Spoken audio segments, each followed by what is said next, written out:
Good morning, Alex and friends. I'm Grace. Today is Monday, June 22nd, 2026, and you're listening to Alex's News.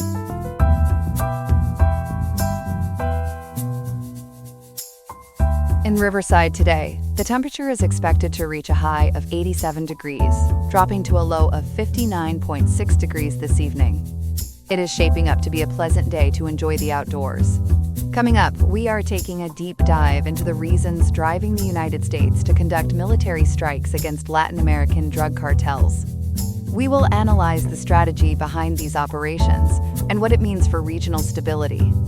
Beyond that significant issue, we will bring you several other stories making headlines across the world today. We have a busy episode ahead, so keep it here for the latest updates. This is all coming up on Alex's News. Stay tuned. Good morning. The U.S. military's been carrying out strikes on boats it says are smuggling drugs, and a new one happened last week. Our reporter Ethan's been following this closely. Ethan, what can you tell us? Good morning, Grace. So last Thursday, June 18th, that's just 4 days ago now, the U.S. military hit a vessel in the eastern Pacific Ocean. According to the Associated Press, which was carried by NBC News, ABC News, and WBOC, 2 people were killed immediately. 6 others survived the strike. The military says it was traveling along a known smuggling route. 6 survivors.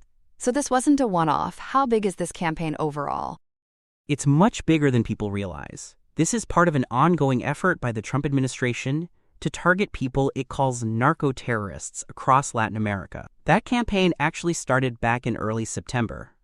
With this latest incident, we're now looking at more than 60 of these military boat strikes. And the cumulative death toll has climbed past 210 people. More than 210?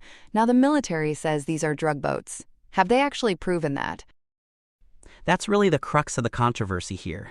U.S. Southern Command says the vessel was on known smuggling routes.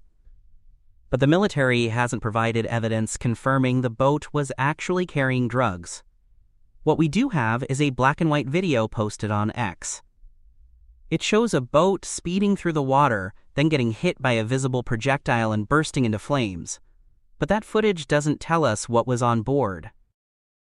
And what about those 6 survivors? What's happened to them?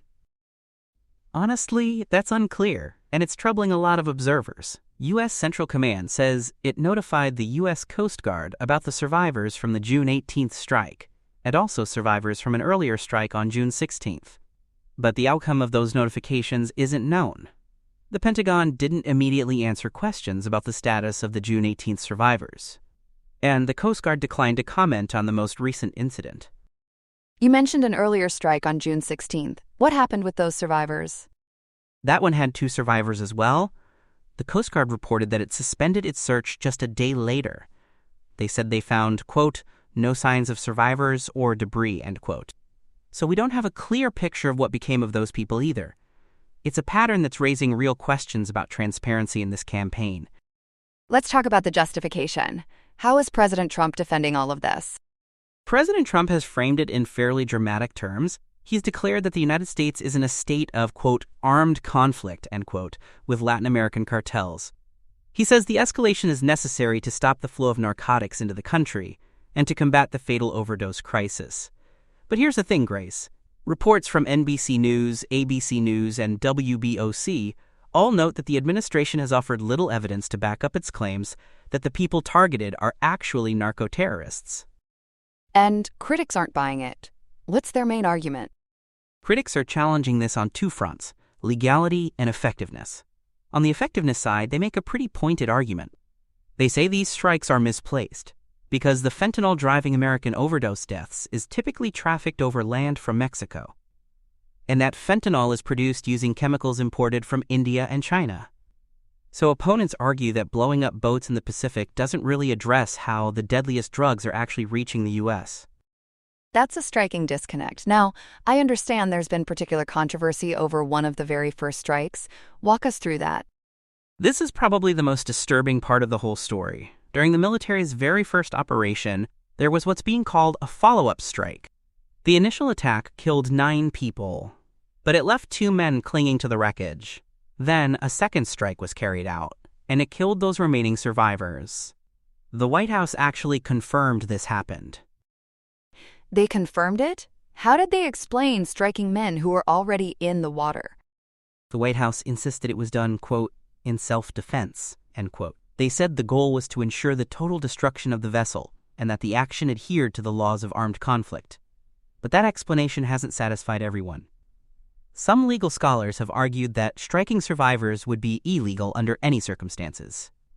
So because of that, U.S. lawmakers stepped in last Thursday, on June 18th, demanding that the Pentagon release the unedited video of that first operation.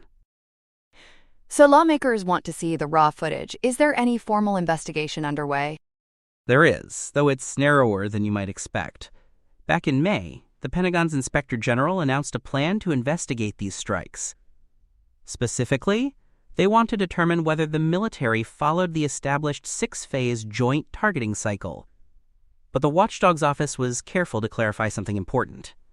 This evaluation is focused only on the targeting framework. It is not an inquiry into the overall legality of the strikes themselves. So the legal questions could remain open, even after that review. Exactly right. The Inspector General is essentially asking whether the proper procedures were followed, not whether the entire campaign is lawful.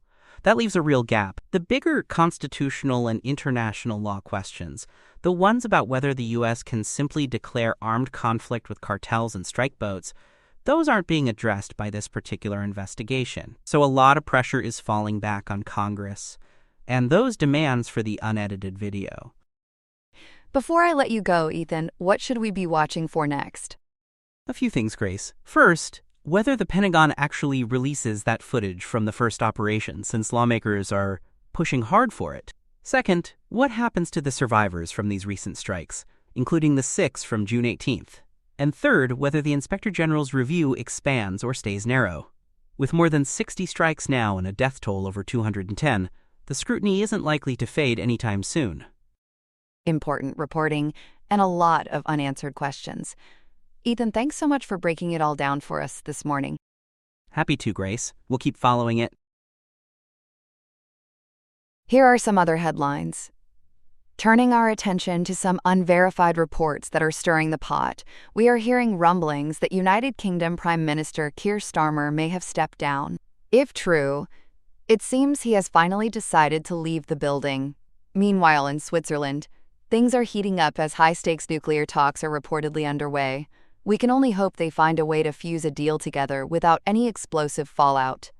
Over in the United States, Congress is putting the microscope on Donald Trump's Iran ceasefire, attempting to see if the deal actually holds water under intense scrutiny.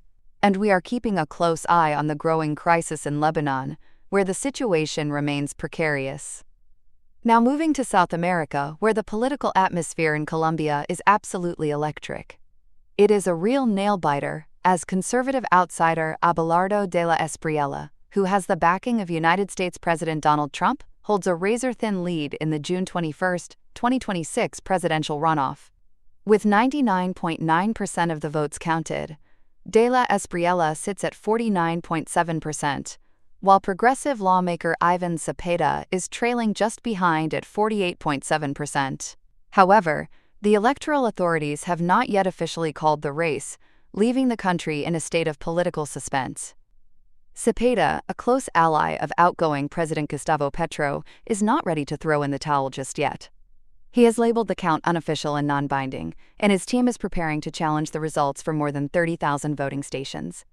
President Petro is also vowing to fight the outcome, proving that this election is far from a done deal. The man of the hour, 47-year-old de la Espriella, is a lawyer and business owner known as the Tiger. He is looking to sink his claws into the crime problem with a heavy-handed approach, including plans to build megaprisons inspired by Nayib Bukele of El Salvador.